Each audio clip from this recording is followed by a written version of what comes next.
Buongiorno e ben ritrovati con il TG Flash di New Sicilia ed eseguiti i titoli più importanti della mattina. In apertura il caso di Giuseppe Zagone, l'uomo trovato morto in casa dopo 2 anni dal decesso a Ventimiglia di Sicilia in provincia di Palermo. Sono 2 i figli denunciati dai carabinieri con l'accusa di occultamento di cadavere e appropriazione indebita della pensione del padre.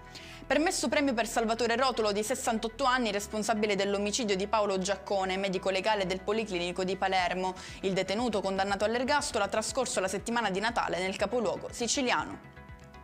E giallo nel Ragusano per la morte di Valentino Di Bona, 43 anni, deceduto ieri all'ospedale Guzzardi di Vittoria dopo un brutale pestaggio. Disposta l'autopsia per avere maggiori dettagli sulle cause del decesso.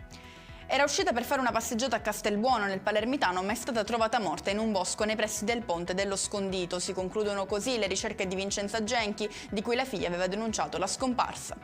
Catturato in Romania con un mandato di arresto europeo, un 35enne rumeno accusato con altri 2 connazionali dell'omicidio di Giuseppe Barone. La vittima, un pensionato di 79 anni, è stata uccisa a dicembre 2022 durante una rapina in casa a Ispica, nel Ragusano.